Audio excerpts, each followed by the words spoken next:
Yes, yes. I'll actually come over and just. Okay, I'll send it to you. What? Anything I can do. Just give us 5. Give us 5 stars.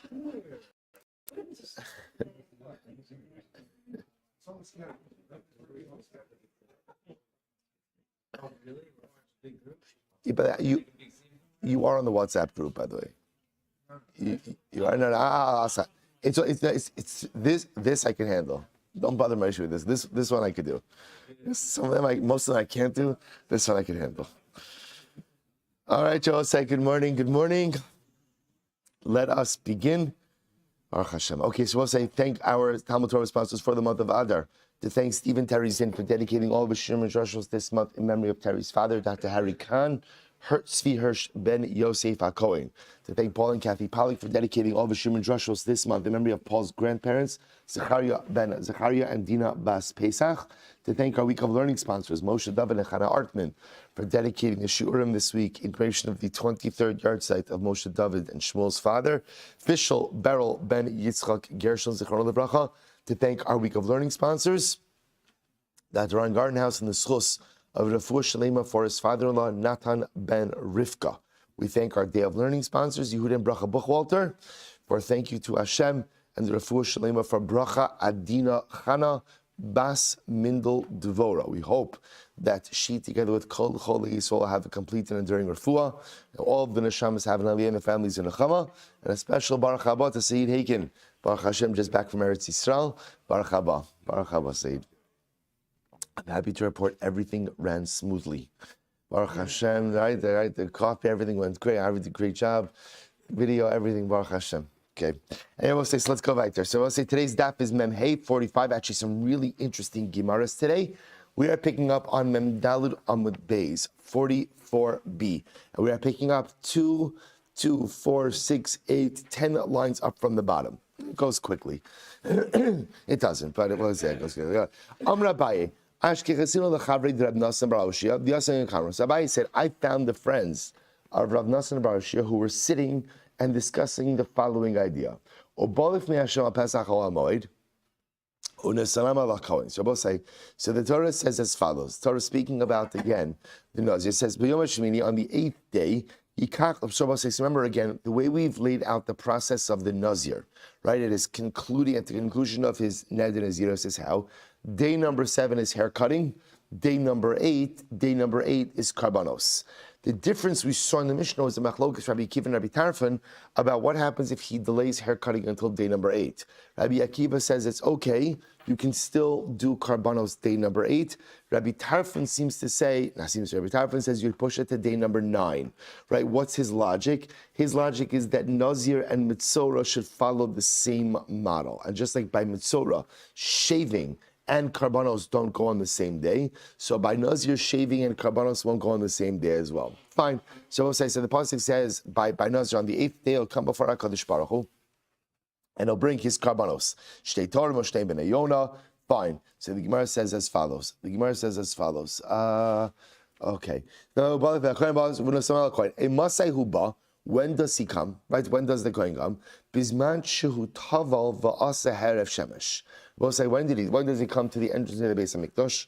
Only when he does tevilah, right? Immerses in the mikvah and has herav shemesh. In other words, he has to go to the mikvah, then the sun has to set, and the next day he comes. So the Gemara says, I should read that differently. Bisman shehu taval va'asa herav shemesh in lo taval va'asa herav shemesh lo. But I will say, if he did not go to the mikvah and have herav shemesh, he would not be able to come in the proximity of the mikdash. Alma kasavar. So we'll say, what do you see from here? Tvul yom shel zav. Kizav dami, that ultimately, again, the Tvul Yom of a Zav has the same status, ultimately, of Zav himself. So the Gemara says, Amina lahon ana, elameata gaber Nazir tame dichsiv. They will say, what about by a tame Nazir, right, or a Nazir tame? So what does it say by Nazir tame? Where it says, El HaKohen, the pasuk that the Gemara is quoting over here, same pasuk, Ve'evio sam El HaKohen al Pesach o HaMoed, a masay huba. Ultimately, again, when does he come to the Mikdash? Bisman shetava va'asa herav shemesh. Same idea. When could he come before the Mikdash? Only ultimately, again, where there was Tevilah, and Herav Shemesh afterwards. So we'll say top of Memhe. Let's analyze this. So Michdi, let's analyze Shar Nikanar Heicha Kaimin. So we'll say, where is Shar Nikanar? So remember again, the Nazir, at the conclusion of his Neder Naziros, ultimately again is doing everything opposite Shar Nikanar. I will say now, what I do want to point out to you is, what we're going to do is this entire blot, this entire daf today, is all about the concluding sacrifices of the Nazir. So at the end of today's shir, we're going to do in Parak Ches, Halachos Aleph, Beis, and Gimel in the Rambam. That's going to bring this together and paint a very beautiful picture of how the concluding rites of the Nazir occurred and where they took place. Because as you can understand, the Gemara is going to be a little bit back and forth. So let's go through the Gemara first. Where is the Nazir showing up? By Shar Nikanar. Where's Shar Nikanar? Hecha Kaiman. B'Shar Levia. Now we'll say, where's Shar Nikanar? So remember again, Shar Nikanar is one of the entranceways by the Azara, by the courtyard of the Beis HaMikdash. So we'll say, so what is that called? What is that? That's called Sha'arei Levia. Now we'll say, so again, remember, that's called the Levitic camp. That was being a Levitic camp. So remember again, the Beis HaMikdash is very much modeled after the way we camped. Rush brings this down, after the way we camped in the desert. How do we camp in the desert? What's in the center? What's in the center? The Aron. We call that Machane Shechina. Machane Shechina, right? What's around the Aron? Machane Levia, right? Around Machane Levia, Machane Yisrael. So if you think about it a little bit, the Beis HaMikdash kind of follows that same model. So you have, again, what we'll call the Heichal, which is the primary structure of the Beis HaMikdash. When you walked into it, that's where there was the Shulchan, the Menorah, the Mizbeach Hazav, the Paroches, the curtain, then the Aron. So I'll say that's Machane Shechina. It's Machane Shechina. Outside of that, again, the gateways leading in, ultimately, again, Machane Levia. Right, or really even outside a little bit, right? Courtyard, Machane Yisrael, good. So where was Shar Nikanar? B'Shar Levia, Vatanya, we're going to say, Tamei Meis, Mutar Likanis for Machane Levia. But 1 second, someone who is Tamei Meis is permitted to enter into Machane Levia. So the Gemara says, not only that, V'lo Tamei Meis Bilvad, Rabbi say, not only is someone who's Tamei Meis permitted to enter into Machane Levia, but what?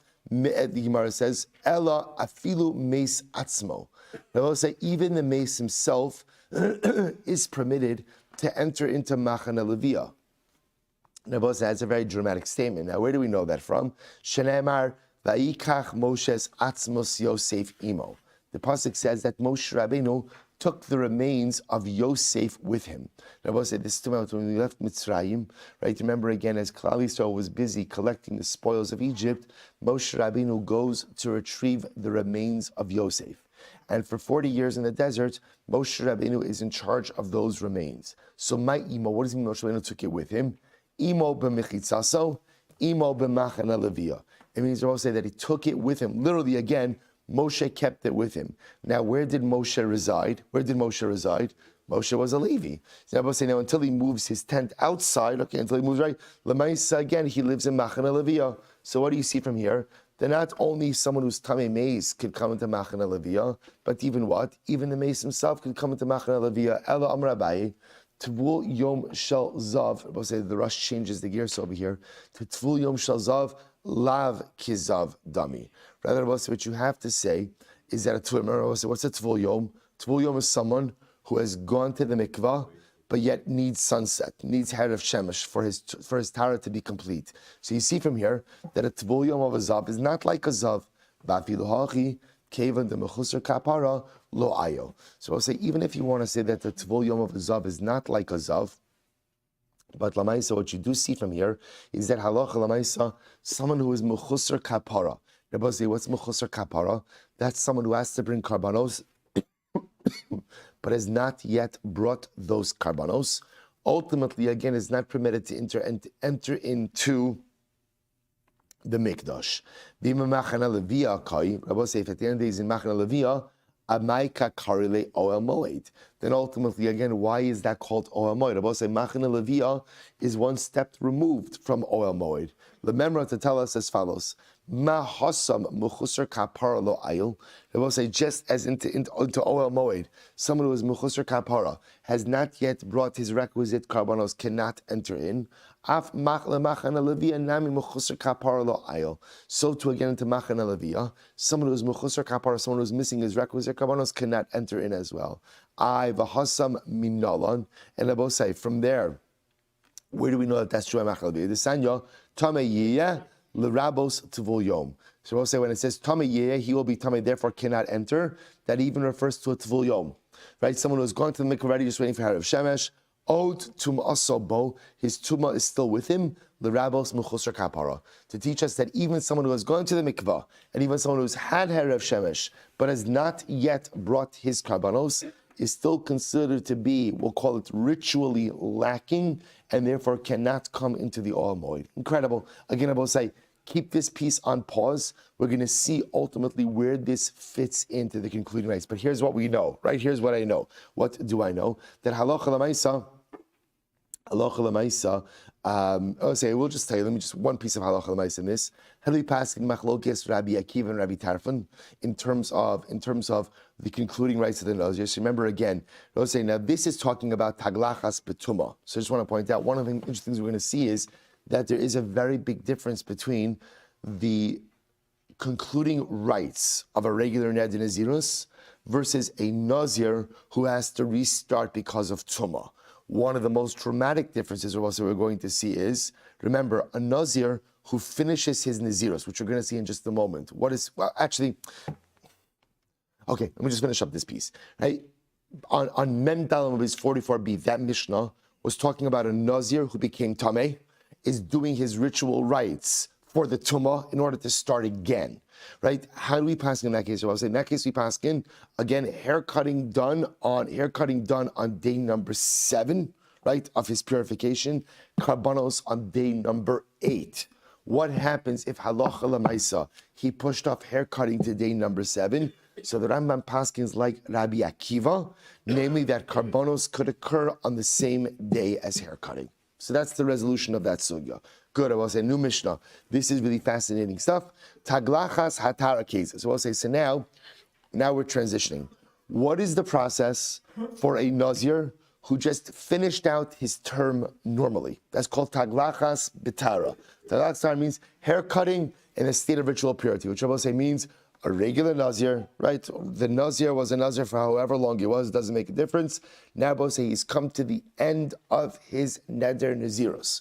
What is the process for the conclusion? See, here it is. Taglachas hatara ketzad.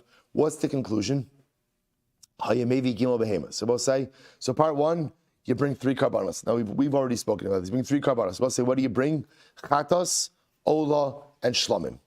3 karbanos. Now we'll say, I want to point out, this is also very important, which is one of the other distinctions between a Nazir b'tara versus a Nazir b'tumah.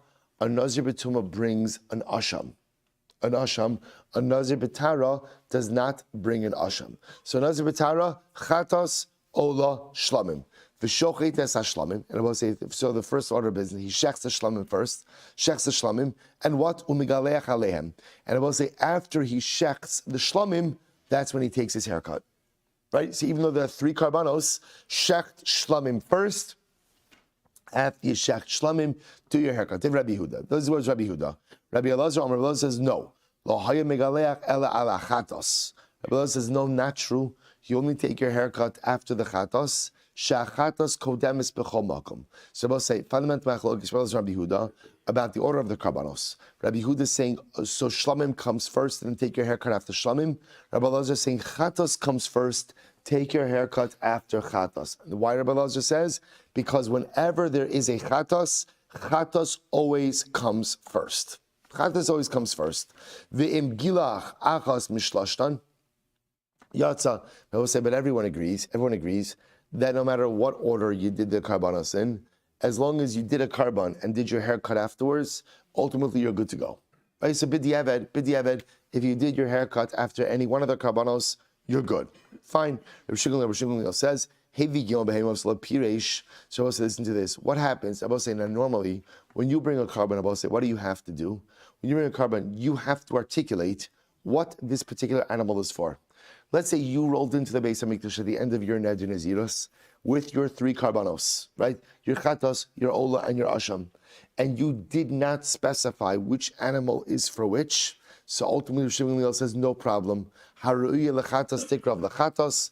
The animal that is fit for a chatas is offered up as a chatas. The ola tikrav ola, an ola for an ola. L'shlamim tikrav shlamim. So I will say, why does this work if you normally have to articulate? I will say, if you take a quick look at the Rush, it's actually fascinating Rush. So I will say, if you see in Tosfos where it says Rabbi Eliezer, at least this is how it is on my pagination. Hopefully you have the same. Where it says Rabbi Eliezer, right across from there, the Rush says velo piresh. Even though normally you have to articulate an identity for each carbon, so we'll say,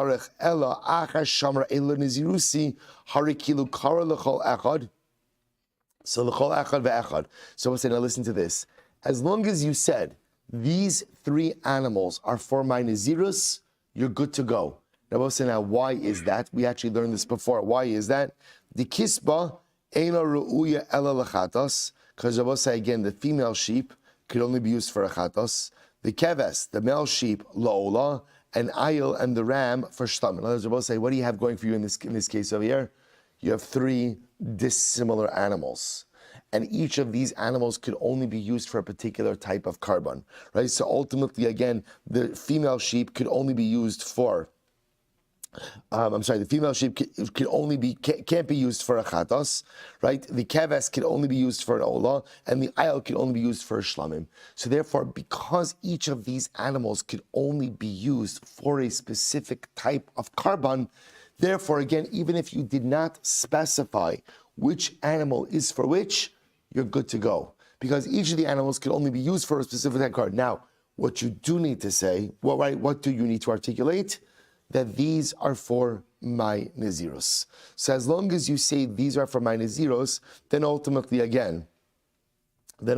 the ram is going to be for shlamim, right? The keves is going to be for ola, and the kispa is going to be for the chatos. Good, beautiful.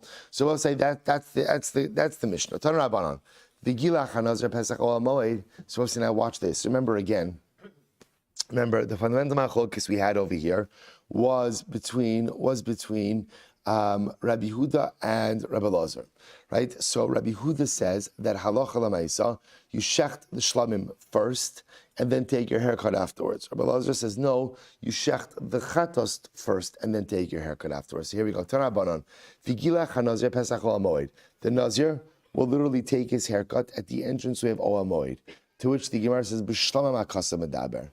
Now, I will say the pasuk is describing over here the process of the shlamim. When the pasuk says that the Nazir is going to take his haircut opposite the Oel Moed, what it's referring to over here is the shechting of the shlamim. Shneimar, b'shachtu pesach Oel Moed, atom. Shabbos say that's shlamim. So the Gemara says atom b'shlamim akasam davar ein el pesach Oel Moed mamish. How do you know? How do you know so about shlamim? Maybe the pasuk is literally just saying he cuts his hair opposite the entrance of the Beis Hamikdash. How do you know it's referring to shlamim? To which the Gemara says, "Oh, in ella pesach ol moed mamish amrit imkain derech bizayonu." I will say for the Nazir just to sit there taking a haircut opposite the entrance of the Beis Hamikdash sounds very degrading to the sanctity of the Beis Hamikdash, right? The Beis Hamikdash is not a barbershop, right? They're just sitting and taking his haircut. Rather, it must mean that he's offering up the shlamim, and after he offers up the shlamim, that's the time in which he takes his haircut. To which the Rabbi Yosha Omer, Eno tzarech. So let's listen to this. Hare Amra Torah, the Torah says, Lo sale b'malos al mizbechi. They will say, we know that alocha l'maisa, the Torah tells us that you have to have a ramp by the mizbeach, by the altar, and you can't have steps. They will say, why can't you have steps? Because modesty. So we'll say, if you can't have steps by the altar because of modesty, then alachas kama v'kama, you cannot turn the Beis Hamikdash into a barbershop, right, and start having people taking haircuts opposite the entrance of the Beis Hamikdash. So we'll say nusach achar b'medrash. So we'll say there's another version over here. B'medrash parshas naso v'gila chanazir. Rabbi Yoshia says b'shlam akasim medaber. So we'll say when the pasuk says v'gila chanazir pesach oel moed, the Gemara suggesting over here that actually means the shechting of the carbon shlamim. Oh, Eino Ella, maybe it refers to hair cutting. Im kach amar Torah lo saleh kav chomer ledavar shlo yigaleach pesach o amoid ella b'shlan chaz v'davar. So we'll say it's saying the same thing. It's actually interesting. It's a quotation from the Medrash that somehow made it into the Gemara, which is very interesting. Yitzchak Omer Eino tzarech harei Omer v'lakach eser rosh nizro v'nasan el ha'esh. So Rabbi Yitzchak says. So the pasuk says he will take the hair of his nazirus and he will put it under the fire. We'll say we're going to talk about this next. Actually, something very interesting. We're going to see that as you're cooking the shlamim, which you do again in the lishkas hanazir, we'll talk about this. The nazir cuts his hair. What does he do with his hair? He burns it in the fire underneath the carbon. We're going to talk about this. So the pasuk says he'll take his hair of his nazirus, the nasan ala eish, and he'll put it on the fire. This is a person, someone who's only missing lekicha, the taking of the hair, and ultimately the placement of the hair in the fire. Comes to exclude someone about says missing the bringing of the hair as well. Others say also an alternate version of this. I'm sorry. Rabbi Yitzchak Omer, Rabbi Yitzchak says, I will say that the pasuk of is talking about the actual shechting of the shlamim. To which the Gemara says, so b'shlamah because with our o'ena pesach or moed mamish, means know that mamish, go ahead and take your haircut. The opposite, the entry of the Beis Hamikdash. Tamalom v'lakach eser rosh nizro makom shumevashel sham hayam megaleach. So I'll say the pasuk says he will take the hair of his naziros and he will throw it in the fire underneath the carbon that he is cooking. Rabbi say, what do we learn from here? In the place that he is cooking, that is where you do the hair cutting. Rabbi say, so let me just pause here for just a second. Let me give you coming attractions. The Azara, right? Rabbi say, we know if we take our visual, right? If we imagine walking into the Beis Hamikdash, halavai we should be zocha bekarov. Rabbi say, walking into the Beis Hamikdash. What did you walk into? You walked into the Azara, the courtyard. In the courtyard, there are 4 major chambers, right? One in each of the corners. In one of the corners, the southeast corner we're going to see, what's called the Lishkas HaNazirim. That was the chamber of the Nazirim. I will say what happened in Lishkas HaNazirim, we're going to see. That's where they did their hair cutting, and that's where they cooked the shlamim. Actually, they cooked the shlamim. Shabbos says, so the idea over here is hair cutting was done in the Beis HaMikdash compound, but it was not done opposite the entryway into the Mikdash proper. That would have been something degrading, right? That would have been something inappropriate. Good. Again, we'll see this crystallized in the Rambam.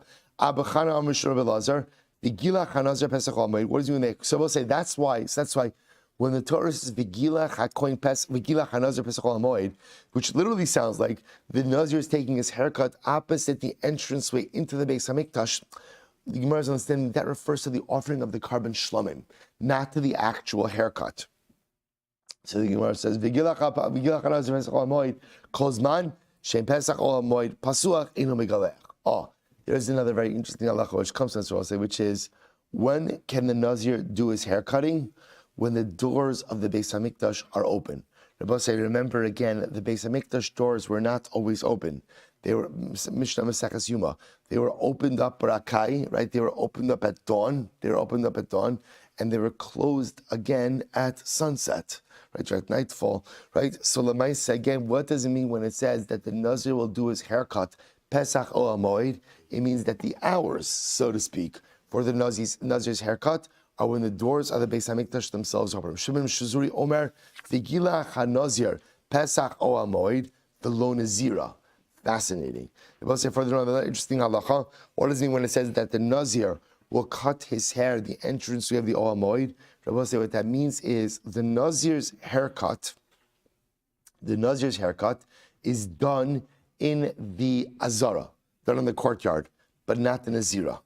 Right, a woman who becomes a Nazira, her hair cutting is not done in the courtyard. Why not? Rabbi say Amud Beis Shema Yiskare Ba Pirchei Kuhuna. Rabbi say literally translated, because maybe the young Kohanim will become aroused by her. And I will say, now obviously, in order to go ahead and cut the Nazira's hair, what do you have to do? You have to uncover her hair. You have to uncover her hair. So the notion of uncovering her hair in public, ultimately, again, could be something that could be a breach in modesty. So that's very interesting. So what the Gemara is suggesting over here is a Nazira, where does she have her hair cutting done? Somewhere else. Not in the Beis HaMikdash. Not in the Beis HaMikdash. Right? She goes to a barber, she goes somewhere else, but Lamaisa, not in the public setting. Only the Nazir does his hair cutting in the public setting, not the Nazira. So I just want to point out, so just before we go on, so we have, well, actually, let's finish. So Mara said, Shema Yizkar B'Recha Yehuna.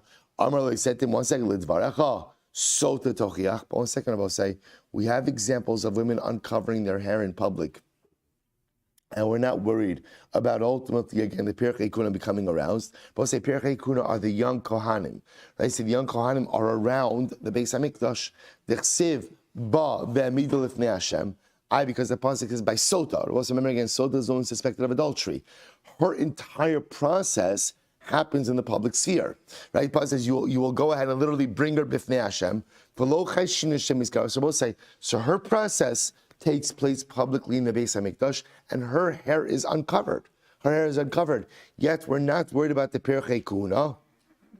Here's the big difference. Amar lahem, zu kochalas pokesas, zu eno kechalas pokesas. So I will say the whole chap of the sota, when the sota is brought in the Beis HaMikdash for a sota process, she is made to look unattractive.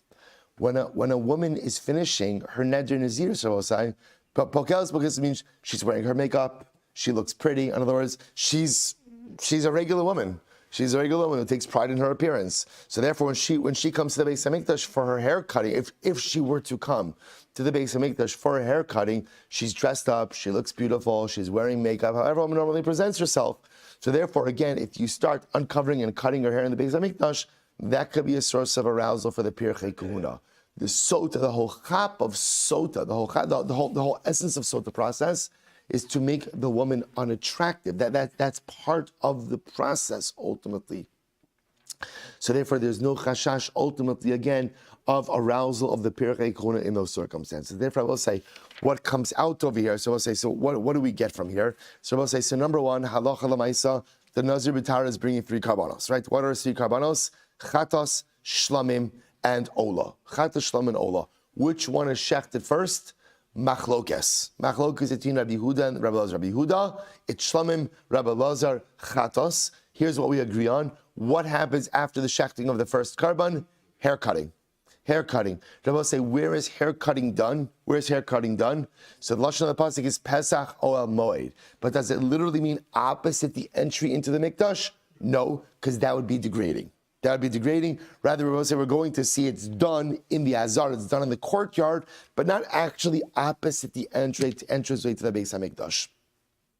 We'll see what happens with the hair a little bit as well. Another drasha, over Gilach HaNazir Pesach. What do we learn?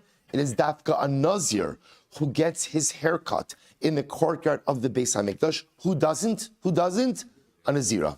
Right? Out of concerns for modesty, her haircut is done in a more public setting. Beautiful. Mishnah, what says great? It's great. This is great. Mishnah, Amud Beis, 45b, 4 lines down, Mishnah. So how you know, tell Searosh, so now we're this, it's always exciting to see Mishnayos like that are like, I will say, like in a sequential, procedural order. So that's literally what we're being taken, this is a journey. We're literally being taken through the process of Tara for the Nazir. So how you know, tell Searosh, say, so now he's cut his hair. When did he cut his, let's go back. When did he cut his hair? When did he cut his hair? After what? After which karban? Right? So really, say it's saying good. B'diavad, it's anyone. Machlokes, ideally, which should be first? Right? Should it be Rabbi Yehuda, the Shlamim, Rabbi Lazar, the Chatos? But the Mishnah already said b'diavad, as long as there was a karban that was offered, he could do his hair cutting. Fine. So now I'll say he cut his hair. Haynotel ser rosh nisro. So now I'll say now, what does the Nazir have? He has his hair. What does he do with his hair? Oh, bless you. Mishaleach takas hadud. We'll say he throws it under the dud.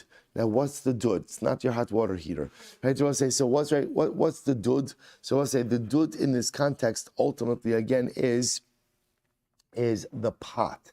Now remember again, we'll say out of the chatos the Ola, and the Shlamim. So remember again, Chatos, Kohen. Ola, Mizbeach. Shlamim is the one carbon that the owner gets a chelek of. So we'll say, now what's happening over here? Where is the Nazir preparing his? So now the Nazir gets meat, right? He gets meat to the Shlamim. Where is the Nazir preparing his meat? Again, in the Azara, in the courtyard of the Beis HaMikdash, in what we call the Lishkas HaNazirim, right? In that chamber in the courtyard. So we'll say, now what does he do with his hair? So he's cooking up some Shlamim. Right? So we'll say, so now what happens? There's a pot. There's a fire underneath the pot. He takes his hair, he takes his Nazirite hair, and he throws it into the fire underneath the pot in which he is cooking the Shlamim. Incredible. But I will say, now this is all presupposing that where is the Nazir taking his haircut? In the Azara, in the courtyard of the Beis HaMikdash. If he took his haircut outside of the Nazir, I will say Medina just means outside of the Beis HaMikdash. If he took his haircut somewhere else, then what? Then he would not go ahead and put his hair in the fire underneath the pot cooking the carbon. When is this so? Furthermore, we'll say, when do we say that you throw your hair in the fire underneath the pot cooking the carbon? That's only about saying with a what we'll call a haircut impurity. In other words, we're talking about the hair cutting at the normal conclusion of your Nazirus. But I will say, when it comes to taglachas atuma, which means what? The Nazir became tamei, and once again, when Nazir comes tamei, what does he have to do? He also has to cut his hair. That hair was not thrown into the fire underneath our karbanos. Lo hay mishleach tachas hadud.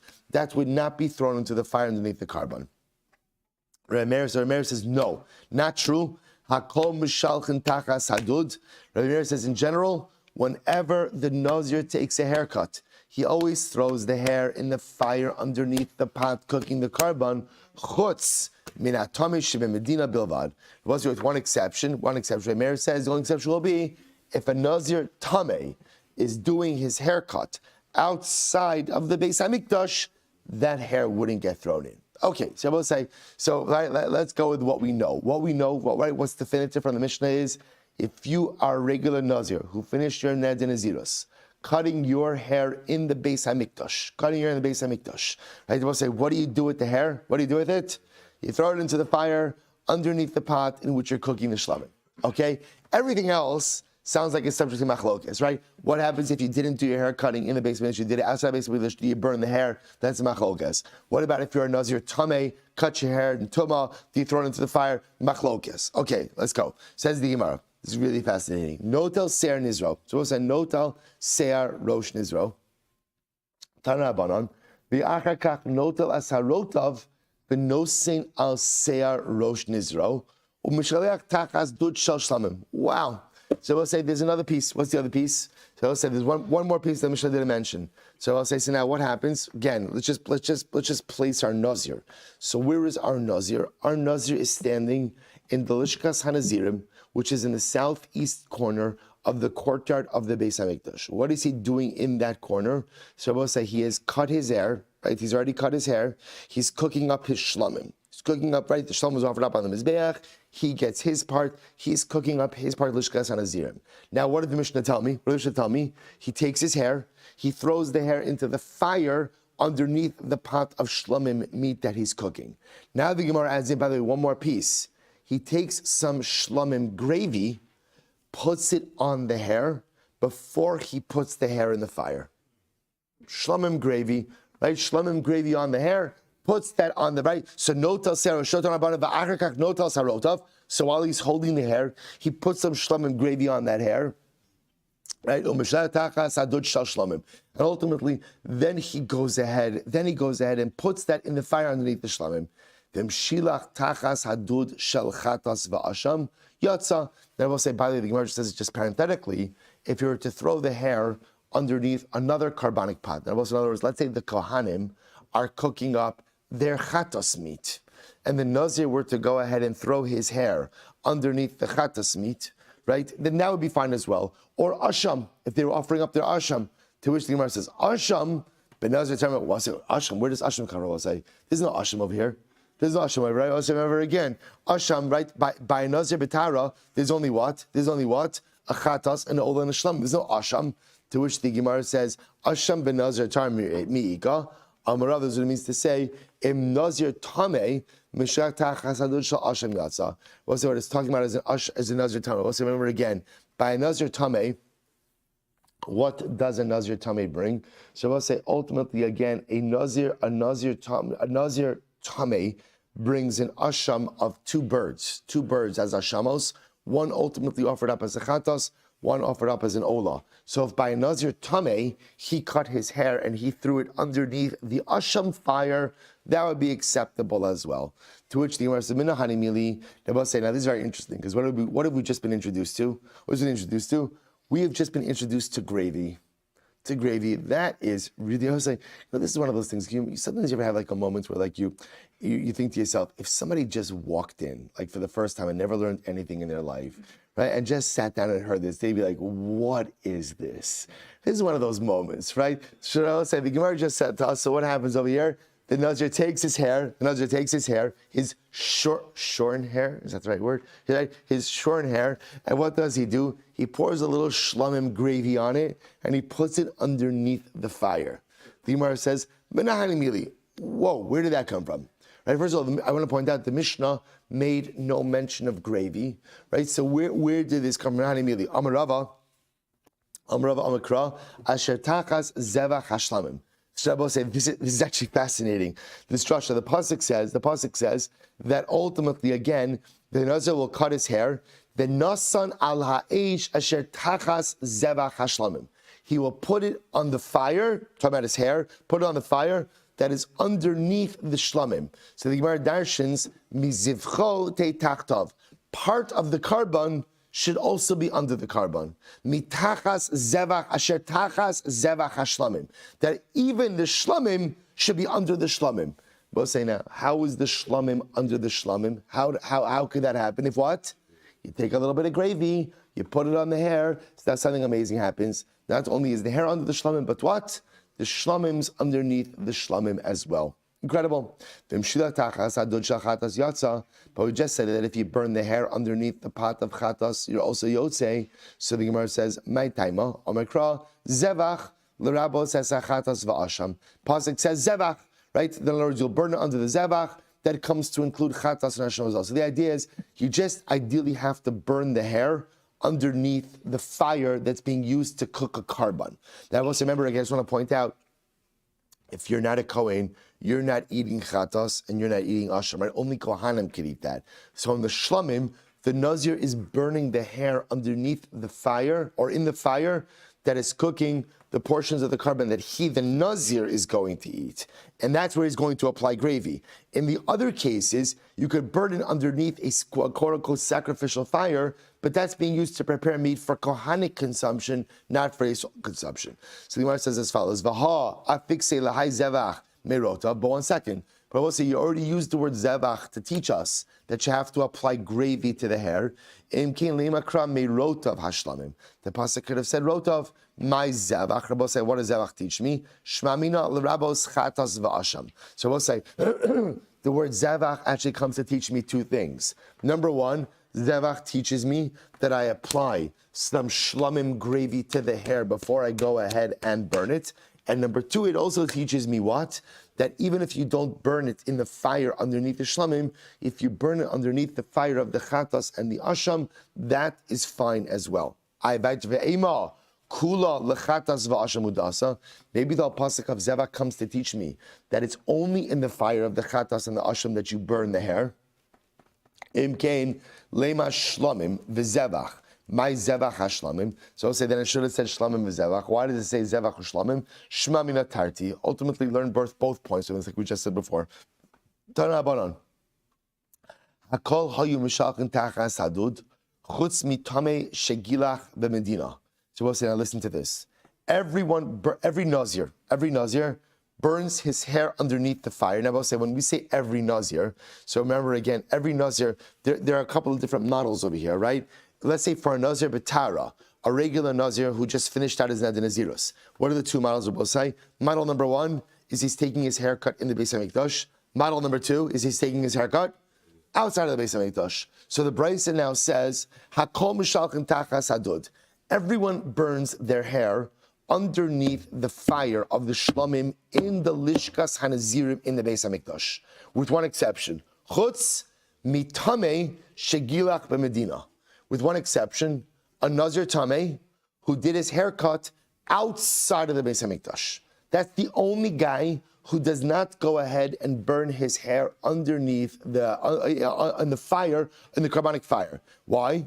Mipnei shesaro nikbar divrei Meir. Well, it's very interesting because Rabbi Meir holds that a Nazir Tameh who did his haircut outside of the Beis HaMikdash, his hair is buried.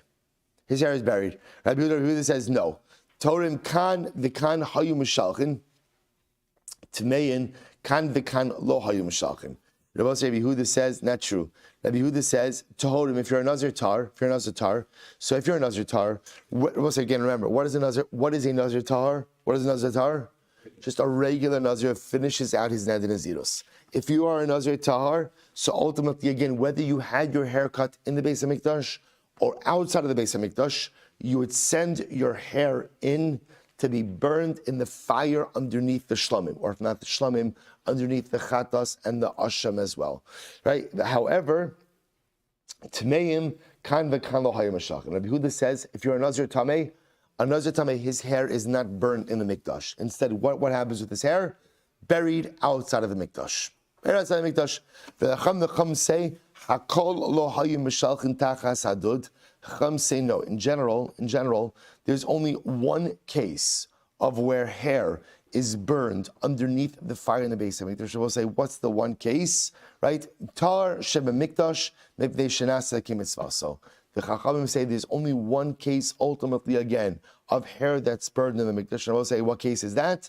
That's the Nazir Tahar, ultimately, again, who's cutting his hair in the Beis HaMikdash. Why?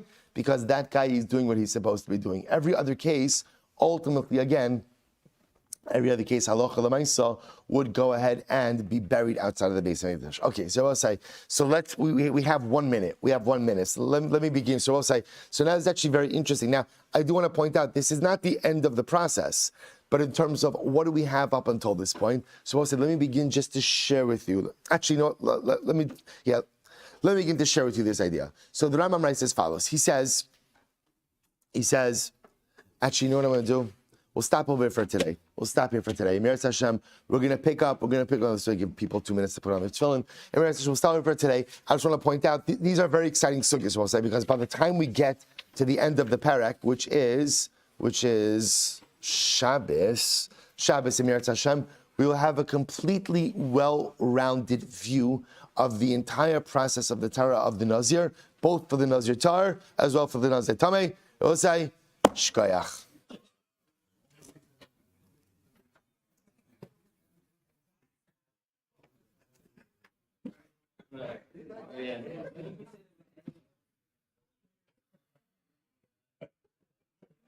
Thank you.